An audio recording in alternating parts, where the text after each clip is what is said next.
تو بات چل رہی تھی کہ الایمان بین الخوف والرجاء، کہ ایمان جو ہے مسلمان کا ایمان خوف اور امید کے درمیان میں ہوتا ہے۔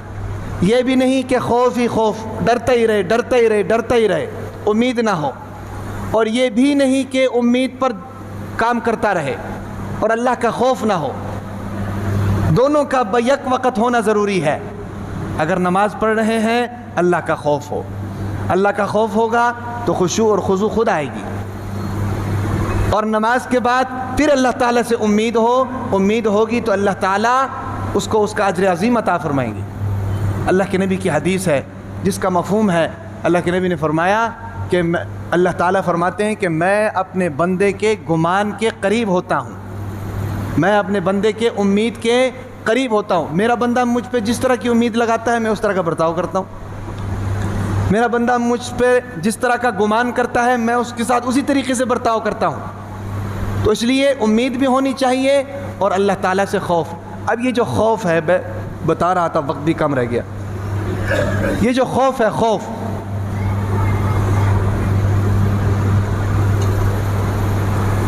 کے مختلف درجات ہوتے ہیں، مختلف درجات۔ ایک ہوتا ہے عوام کا خوف، عوام کا، ایک ہوتا ہے انبیاء کرام کا خوف، اور ایک ہوتا ہے اولیاء کرام کا خوف۔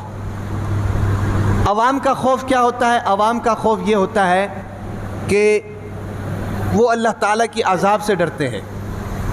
ہم جس طرح ہم لوگ اپنے بچوں کو کہتے ہیں کہ اگر غلط کام کرو گے تو اللہ تعالیٰ دوزخ میں ڈال دیں گے، اللہ تعالیٰ کے عذاب سے ڈرتے ہیں، یہ عوام کا خوف ہے۔ سمجھ آ رہی کہ نہیں؟ اور انبیاء کرام کا خوف کیا ہے؟ انبیاء کرام کا خوف یہ ہوتا ہے کہ وہ اللہ تعالیٰ کے عذاب سے نہیں بلکہ اللہ تعالیٰ کی ذات سے ڈر رہے ہوتے ہیں کہ اللہ تعالیٰ ناراض نہ ہو جائے۔ سمجھ آ رہی کہ نہیں؟ کہیں اللہ تعالیٰ کسی کام کی وجہ سے ناراض نہ ہو جائے۔ اتنی بڑی ذمہ داری جو ہم کو دی ہے، اتنا بڑا کام جو ہمارے کندھے کے اوپر رکھا ہے، جس کے لیے اتنی محنت درکار ہے، اتنی مشقت درکار ہے، اتنی قربانی درکار ہے، کہیں اس کام کو کرنے میں ہم سے کمزوری نہ ہو جائے، کہیں اس کام کو کرنے میں ہم سے کوتاہی نہ ہو جائے، اور اگر کوتاہی ہوگی تو ہم اللہ کو کیا منہ دکھائیں گے، اس چیز کا خوف ہوتا ہے۔ سمجھ آ رہی کہ نہیں؟ اللہ کے نبی تشریف فرما ہے، صحابہ کرام تشریف فرما ہے، اللہ کے نبی نے آسمان کی طرف دیکھا اور فرمایا کہ اس آسمان سے چڑچڑاہٹ کی آواز آ رہی ہے۔ کس کی آواز آ رہی ہے؟ چڑچڑاہٹ کی۔ چڑچڑاہٹ کہتے ہیں جس طریقے سے آپ ایک چارپائی ہوتی ہے، چارپائی کے اوپر 2-4 بندے بیٹھ جائیں تو کس طرح کی آواز آتی ہے، اس کو کہتے ہیں چڑچڑاہٹ۔ تو آسمان سے اس لیے آواز اس طرح آتی ہے کہ آسمان کے اوپر فرشتے ہوتے ہیں، اور 4 انگلیوں کی جگہ بھی نہیں ہے جہاں پر کوئی نہ کوئی فرشتہ نہ ہو۔ کوئی سجدے میں ہے، کوئی رکوع میں ہے، کوئی قیام میں ہے، کوئی ذکر و اذکار میں ہے بھئی، 4 انگلیوں کی جگہ بھی خالی نہیں ہے، اس تعداد میں فرشتے آسمان کے اوپر ہیں۔ اللہ کے نبی نے فرمایا کہ میں دیکھ رہا ہوں کہ آسمان سے چڑچڑاہٹ کی آواز آ رہی ہے، اور فرمایا کہ میں جو کچھ دیکھ رہا ہوں وہ تم نہیں دیکھ سکتے، میں جو کچھ دیکھ رہا ہوں وہ تم نہیں دیکھ سکتے ہو۔ کیوں؟ کیونکہ اگر تم دیکھ لو گے تو تم کوئی کام بھی نہیں کر سکتے۔ اللہ کا خوف اور اللہ کا رعب اور اللہ کا دبدبہ اتنا تمہارے اوپر حاوی ہو جائے گا کہ تم کام نہیں کر سکتے، دنیا کے اندر سروائیو نہیں کر سکتے، دنیا میں ایک زندگی گزار نہیں سکتے۔ دیکھیں نا بھی، جب ایک بندہ پریشرائز ہوتا ہے تو آپ نے دیکھا ہوگا اس کے اوسان خطا ہو جاتے ہیں، یا ایک دم کوئی واقعہ ہو جاتا ہے تو ہم سارے ایک لمحے کے لیے دم بخود ہو جاتے ہیں، کوئی کام نہیں کر سکتے، کیونکہ وہ سارا واقعہ جو ہوتا ہے وہ ہمارے دماغ میں گھوم رہا ہوتا ہے۔ تو اللہ کے نبی نے فرمایا کہ یہ ساری چیزیں اگر تمہیں نظر آنے لگ جائے نا جی، ایک تو دنیا کا جو امتحان ہے وہ ختم ہو جائے گا، کیونکہ دنیا کا امتحان تو یہی ہے نا کہ سارے پردے لگے ہوئے ہیں، فرشتے نظر نہیں آ رہے، جنت جہنم نظر نہیں آ رہی، پل صراط نظر نہیں آ رہا، کچھ بھی نظر نہیں آ رہا۔ الذین یؤمنون بالغیب، ایمان بالغیب۔ تو اللہ کے نبی نے فرمایا ایک تو یہ ہے کہ تم یہ برداشت نہیں کر سکتے ہو۔ کیوں نہیں کر سکتے ہو؟ کیونکہ جو طاقت اور جو قوت اور جو برداشت اللہ تعالیٰ نے انبیاء کرام کو دی ہوتی ہے نا جی، وہ کسی امتی کے پاس نہیں ہوتی ہے۔ بہت سے منازل اور بہت سے مناظر اللہ تعالیٰ نے اپنے نبی کو دکھائے۔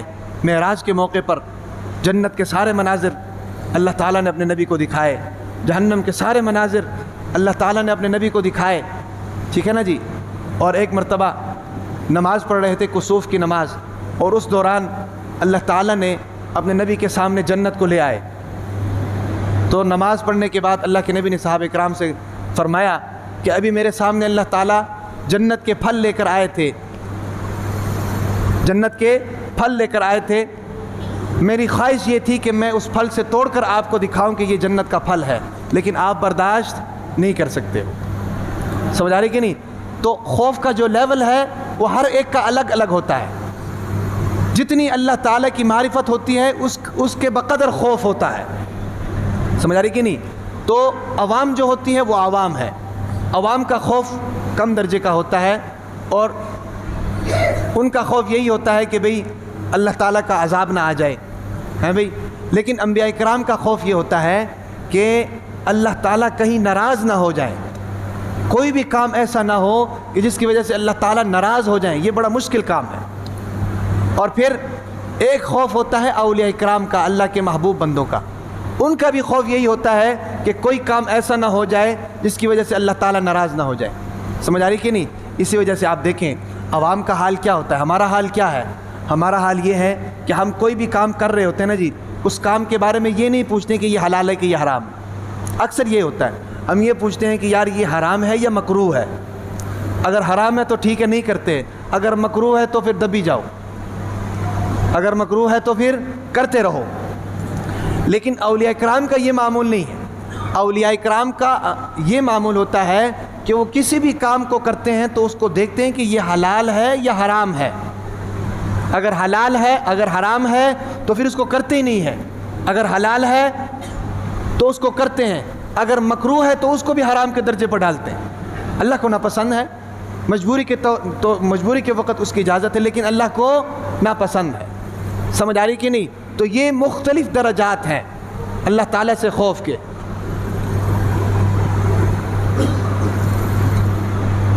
جتنی اللہ تعالیٰ کی معرفت ہوتی ہے اتنا اللہ تعالیٰ سے خوف ہوتا ہے، اتنا اللہ تعالیٰ سے خوف ہوتا ہے۔ آج بدقسمتی سے ہمارے معاشرے کے اندر سے اللہ تعالیٰ کا خوف اٹھ گیا ہے، ہمارے دلوں کے اندر سے اللہ تعالیٰ کا خوف اٹھ گیا ہے۔ آج ہم سارے امید پر گزارا کر رہے ہیں، نماز نہیں پڑھنی ہے، اللہ غفور الرحیم ہے، بڑے پر امید ہے۔ اللہ نے مال دیا ہے، زکوٰۃ نہیں دینی، لیکن اللہ بڑا غفور الرحیم ہے بھئی۔ اللہ تعالیٰ نے اولاد دی ہے، اولاد کے حقوق ادا نہیں کرنے، لیکن اللہ بڑا غفور الرحیم ہے بھئی۔ بیوی کے حقوق ادا نہیں کرنے، اللہ بڑا غفور الرحیم۔ ماں باپ کے حقوق ادا نہیں کرنے، پڑوسیوں کے حقوق ادا نہیں کرنے، اس کے بارے میں اللہ تعالیٰ ہم سے نہیں پوچھیں گے، کیوں؟ کیونکہ اللہ بڑا غفور الرحیم۔ ہر چیز میں امید، ہر چیز میں امید، صرف امید سے کچھ بھی نہیں ہوتا، امید کے ساتھ ساتھ خوف کا ہونا بھی ضروری ہے۔ الایمان بین الخوف والرجاء، جب امید کے ساتھ خوف ہوگا تو پھر اللہ تبارک و تعالی امید کو غالب کریں گے، امید کو غالب کریں گے۔ صحابی سے اللہ کے نبی نے یہی پوچھا کہ کیف تجدک، تمہارا کیا حال ہے؟ تو صحابی نے آگے سے کیا کہا؟ صحابی نے کہا کہ انی ارجو اللہ و انی اخاف ذنوبی، میں اللہ تعالیٰ سے پر امید بھی ہوں لیکن مجھے اپنے گناہوں کا ڈر ہے۔ تو اللہ کے نبی نے آگے سے کیا فرمایا؟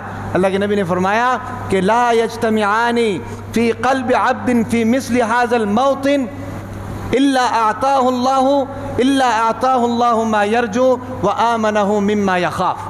فرمایا کہ جب بھی یہ دونوں چیزیں ایک مسلمان کے دل کے اندر آ جاتی ہیں، اللہ تعالیٰ کا خوف اور اللہ تعالیٰ کی رحمت سے امید، تو اللہ کے نبی نے فرمایا کہ اللہ تعالیٰ اس خوف کو ختم کر دیتے ہیں اور اللہ تعالیٰ اس امید کے اندر اضافہ کر دیتے ہیں۔ تو یہ دونوں چیزیں ہونی چاہیے، صرف امید بھی نہیں ہونی چاہیے اور صرف خوف بھی نہیں ہونا چاہیے، خوف کے ساتھ ساتھ امید ہونی چاہیے۔